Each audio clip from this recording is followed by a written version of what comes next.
Salam alaikum wa rahmatullahi wa barakatuh. Je dis bonjour à toutes celles et ceux qui me suivent comme d'habitude tous les week-ends sur ma page Facebook Santé pour tous. Tukufu namkaribuni à la page yangu Santé pour tous. Et aujourd'hui, donc, je choisis comme d'habitude, un petit peu avant le Ramadan, donc quelques minutes, juste quelques minutes, donc pour m'adresser à toutes celles qui sont appelées à faire donc le Ramadan, et à donner quelques consignes et quelques conseils, et à toutes celles qui sont malades, pourquoi, comment faire, peut-on faire ou pas le Ramadan, enfin toutes ces questions donc comme année on peut se poser. Et donc Nimbeni Wanapandwa consignes qui vont vous aider donc à prendre vos décisions. Mais avant d'aller plus loin, je dirais qu'il n'y a pas mieux, il n'y a pas plus, il n'y a pas un qui vous connaît mieux que tout, en dehors de votre médecin traitant. Donc, il n'y a que lui. Donc, si vous voulez mon conseil, mon avis personnel, donc adressez-vous à votre médecin traitant, que lui vous connaît normalement donc très très bien, pour qu'il vous donne une décision beaucoup plus réfléchie et comment dirais-je, un avis beaucoup plus réfléchi et beaucoup plus, disons, qui a beaucoup plus de la valeur, disons, au sens philosophique du terme. Très bien. Donc le Ramadan, vous savez, donc on mange pas donc de toute la journée, on ne boit pas de toute la journée, d'accord. Donc on s'abstient donc de manger et de boire, d'accord. Donc alors toutes les personnes qui sont en bonne santé, nous sommes évidemment, ça ne les concerne pas. En tout cas, on est Cascosa, donc au Castorwadi, donc ne font pas partie donc de gens à qui je m'adresse à l'instant même. Mais je m'adresse à ceux qui sont malades, et donc, grosso modo, donc, si vous voulez, donc, on va parler de ce qu'on appelle de maladies aiguës, de kamanoja gagaga, et puis des maladies chroniques. Etc. Voilà. Donc, alors, évidemment, tout comme un angouza, et puis 2 jours au lendemain, paf, il tombe malade, par exemple, un grippe ou na diarrhée, na infection, na ntongozalo, donc une pathologie aiguë, quelle que soit l'origine, infectieuse, traumatologique, que l'antongo il jamais aigu, évidemment, donc comme il est sous traitement, il va être très compliqué pour lui donc de faire et le Ramadan et de prendre des médicaments et de suivre les consignes donc que le médecin ou le chirurgien va lui demander donc de respecter afin de soigner sa santé, de se soigner. Dans ce cas-là, il est tout à fait compréhensible, le moado a toujours à se fonder périodio, à faire ce traitement, mais il va être évidemment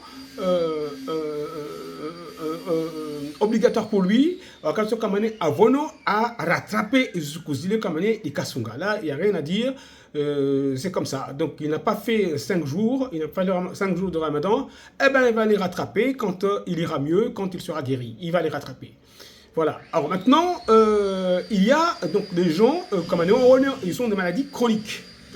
Excusez-moi, j'ai un petit peu la voix prise parce que, bon, c'est comme ça, on traverse tous des périodes un petit peu difficiles, un rhume par-ci, un rhume par-là, on est des êtres humains, bon, et c'est comme ça. Et puis un petit peu de bruit parce que les travaux n'ont pas encore fini chez moi. Eh ben voilà, si je devais attendre que tout soit nickel pour vous parler, il faut attendre 2 mois. Donc comme j'ai envie de vous donner quelques consignes, donc je le fais, malgré tout ce contexte un petit peu environnemental qui est un peu nuisible, mais bon, c'est pas grave. Bien, donc, nous allons amener à ce cause. Donc, il y a des maladies chroniques. Les maladies chroniques, donc on va prendre quelques exemples. Par exemple, nous donnons le diabète. Nous allons aller tension artérielle, donc ce qu'on appelle une hypertension artérielle. Après, ça peut être un cancer, ça peut être des maladies inflammatoires chroniques, ça peut être que le roi de Kamane, on est obligé de prendre des médicaments pour se soigner, pour calmer une douleur, ou voilà, pour se soigner. Donc c'est cette pathologie chronique. On est obligé de prendre des médicaments. Sans ces médicaments, on risque de se détruire, voire même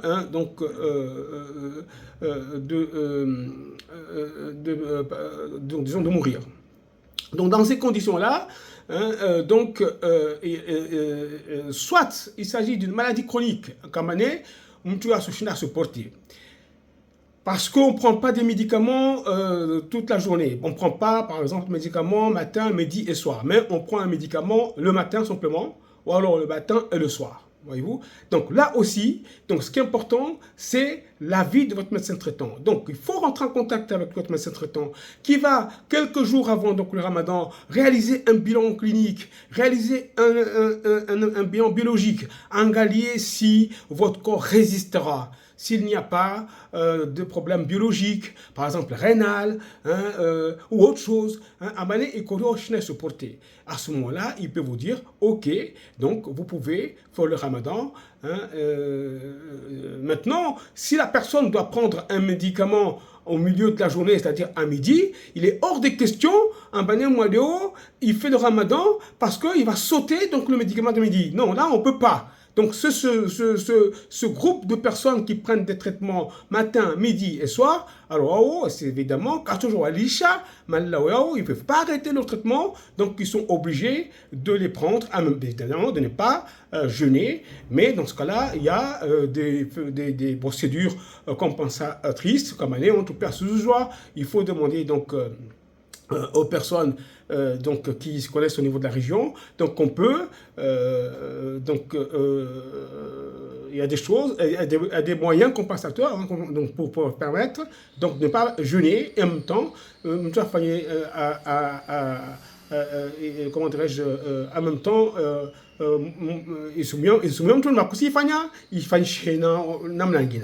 donc tout ça, c'est des choses qui se font. Donc il faut discuter avec les religieux. Donc ils sont beaucoup plus armés pour donner des réponses. Attention, en tout cas, bon, évidemment, je peux faire, mais c'est pas, je ne me trouve pas dans mon rôle en parlant de cela. Maintenant, alors, évidemment, les gens qui sont diabétiques, alors, même s'ils prennent qu'un médicament, le matin par exemple, ça arrive, mais c'est un petit peu rare. Souvent, même le médicament, souvent le matin et le soir. Mais admettons, c'est un diabète qui n'est pas très grave. Donc, il prend un médicament le matin avec un régime. À ce moment-là, donc, il faut apprendre. Il faut que le médecin, pareil, de toute façon, on ne peut pas éviter, avant le ramadan, faites-vous faire un bilan complet pour voir comment est votre organisme, comment il fonctionne. Est-ce qu'il n'y a pas quelque chose qui fait qu'il risque de décompenser si jamais vous ne mangez pas ou si vous ne buvez pas. Donc, à ce moment-là, si vous pouvez faire le ramadan parce que vous prenez qu'un traitement le matin, que ce soit un antidiabétique parce que vous êtes diabétique, il faut connaître les signes. Comme attention, votre corps ne peut plus continuer à jeûner. C'est-à-dire qu'il faut connaître les signes de l'hypoglycémie. Le signe comme c'est quoi? C'est souvent donc le mal de tête, la fatigue, la fatigue, somnolence, donc nausées, vomissements, voyez-vous, douleurs abdominales, donc les sueurs, donc de flou visuel, quand on a fêté. Tout ça, ce sont des signes d'hypoglycémie. Il faut les connaître. Et puis, dès que vous voyez que vous êtes comme ça, le mieux aussi, c'est de faire un dextro, c'est-à-dire de contrôler votre sucre au niveau donc, capillaire. Donc là, avec une petite machine, on se pique, on prend le dextro. Et si vous avez un dextro qui est inférieur à 0,7, ça veut dire que vous êtes en hypoglycémie et que vous ne pouvez pas tenir jusqu'au soir. Et donc, vous êtes obligé donc, de prendre quelque chose, de manger pour remonter votre taux de sucre pour éviter donc l'hypoglycémie sévère qui peut aller jusqu'au coma hypoglycémique. Voilà. Maintenant, si jamais vous avez un médicament le matin, un médicament le soir, un bilan biologique qui est stable, qui ne montre rien, et que vous n'avez pas des signes d'hypoglycémie dans la journée, et que vous arrivez à le faire, pourquoi pas ne pas essayer? Vous pouvez le faire. Si vous prenez des médicaments contre la tension, pour traiter une tension artérielle, là c'est pareil aussi. Si vous prenez un médicament à midi, hein, là c'est pas possible. Hein, donc il faut le prendre. Maintenant, si vous prenez un médicament une fois le matin, une fois le soir, ou une fois le matin, une fois le soir, là c'est pareil, eh ben, il faut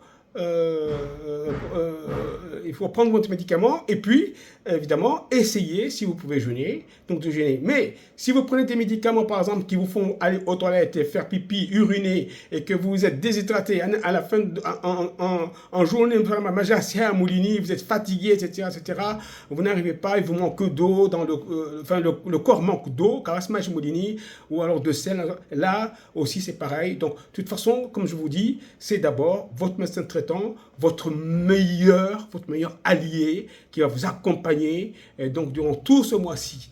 Donc, lorsque vous avez un problème, parlez-en. C'est lui qui vous dira continuez à faire le ramadan ou attention, là ça ne va pas, arrêtez, parce que sinon ça risque de s'aggraver, d'aller mal. Donc voilà, c'est votre moi ce que je vous dis là, c'est uniquement des consignes. Donc on peut faire le ramadan en ayant une maladie chronique, hein, soit diabète, soit hypertension, dans la mesure où votre corps supporte, dans la mesure où les examens biologiques qui sont réalisés donc, ne montrent pas de signes de souffrance, évidemment. Et même, parfois, je dirais que c'est bien. La personne qui fait le ramadan en étant diabétique et qui est, par exemple, obèse, qui a une corpulence, s'il ne mange pas le matin, d'accord? Donc, qu'est-ce qui va se passer? Donc, il va consommer le réserve le harmonie foie, et puis lorsque ces réserves d'ici seront finies, il va commencer à consommer les réserves de sucre qui sont ailleurs qu'au niveau du foie, c'est-à-dire au niveau des muscles, au niveau des graisses, donc d'ici adipeux, hein, le gros ventre, hein, donc la graisse, tout ça, et donc ça fait diminuer donc le cholestérol dans le sang, donc le taux de sucre, et c'est un très bon moyen donc de maigrir, et aussi donc en maigrissant donc d'avoir une hygiène de vie comme un djemma. Et puis surtout, on se sent mieux dans son corps. Hein, et puis, on a un système immunitaire donc, qui se développe. Hein, c'est quand même paradoxe. Enfin, on n'y croit pas, hein, mais c'est comme ça. Hein, donc, plus vous perdez du poids, plus vous vous sentez mieux, plus vous dormez mieux, plus votre système immunitaire se renforce, etc. Plus votre corps se nettoie des toxiques, des radicaux libres qui sont cancérigènes, vos cellules sont en forme, hein, donc les cellules qui sont mortes sont nettoyées donc, de l'organisme. Vous voyez, donc le jeûne, donc le fait de ne pas manger, n'est pas que mauvais. Maintenant, il faut pouvoir le faire. On ne va pas le faire obligatoirement, il faut pouvoir le faire. C'est pour ça que je dis que là, c'est bientôt le mois de Ramadan. J'espère que ceux qui prennent des médicaments, les diabétiques, les hypertendus et tous ceux qui sont porteurs de maladies chroniques, ont déjà discuté de tout cela avec leur médecin traitant et que le médecin traitant a donné donc, le conseil, le consigne, si oui ou non ils peuvent faire le Ramadan. Voilà. Donc, maintenant, si vous êtes apte de faire le ramadan, hein, il faut savoir manger. Parce que votre corps, il a besoin de manger. Et comme vous ne mangez pas de toute la journée, donc arrivé à 18h, quand vous allez commencer donc, à manger, voyez-vous, buvez quelque chose, d'accord, de l'eau, d'accord, c'est très très bien. Hein, vous prenez quelque chose du sucré, hein, donc il faut pouvoir mélanger le sucré et le pas sucré, mais surtout pas de se remplir l'estomac tout de suite. Surtout pas. Surtout pas. Parce que si vous mangez trop, surtout, comme on fait d'habitude, on boit beaucoup de jus de sucré, du thé, des gâteaux, non, ça c'est mauvais, c'est mauvais. Parce que qu'est-ce que vous allez faire?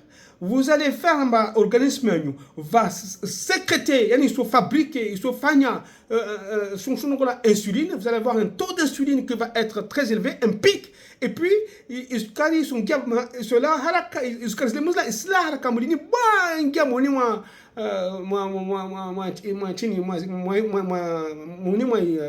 dans les cellules, et puis vous faites des hypoglycémies.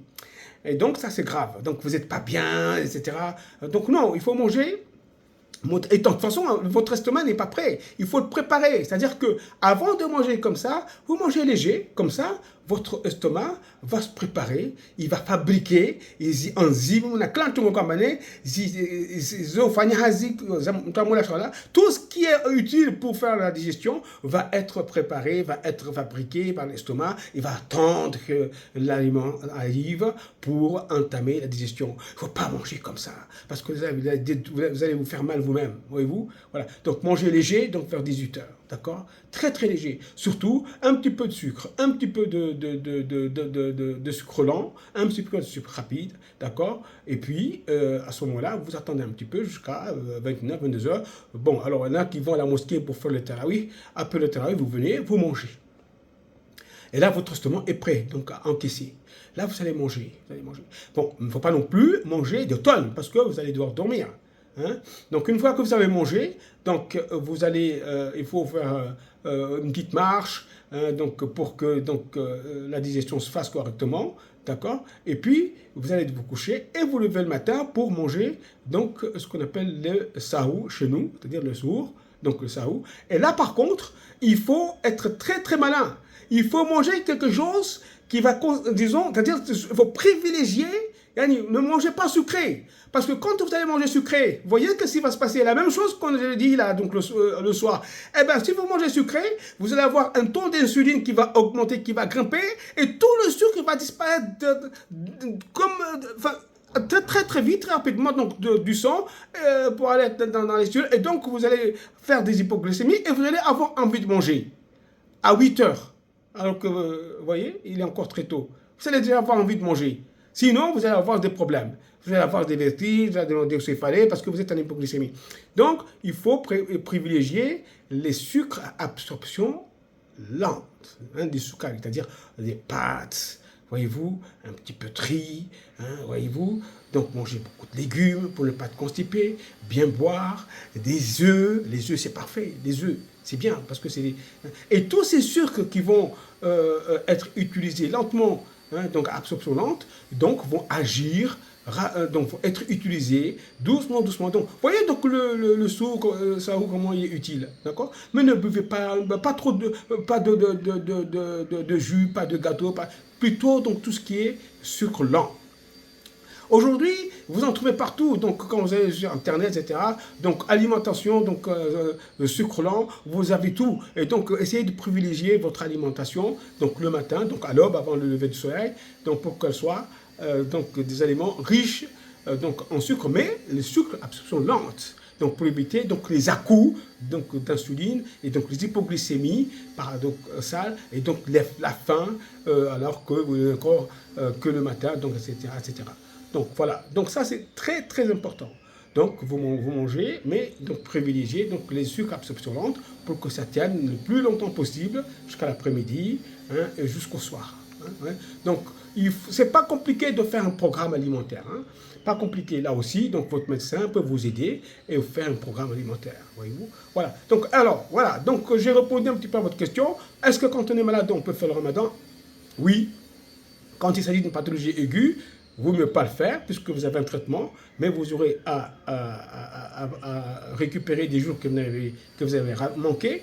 Mais si vous avez une maladie chronique, c'est au coup par coup. Hein, au coup par coup. Et il n'y a pas meilleur allié que votre médecin traitant. Évidemment, les femmes qui sont enceintes, moi je conseille fortement donc le jeûne parce que il y a un bébé qui est dans le ventre de maman, donc qui a besoin de nutriments pour disons, évoluer. Et donc, si vous ne lui apportez pas ce qu'il faut, eh ben, c'est pas bien non plus. Hein. Donc, wow, à Solazimu ou à l'IV, on l'a dit ici après. Hein, d'accord? Voilà. Donc, le jeûne, c'est pas quelque chose de mauvais dans la mesure où il est bien cadré et surtout avec un accompagnement médical. Hein, je parle de ceux qui sont malades, hein, un accompagnement médical. Hein, et puis ne pas insister s'il ne faut pas, si on n'arrive pas à le faire parce que bon, ben, l'organisme ne tient pas, parce que les examens biologiques que l'on réalise pendant le ramadan montre qu'il y a une souffrance, donc il ne faut pas insister, parce que sinon vous allez compliquer une maladie, une pathologie déjà qui est difficile à guérir ou qui est, voilà, donc il faut écouter les conseils de votre médecin, d'accord?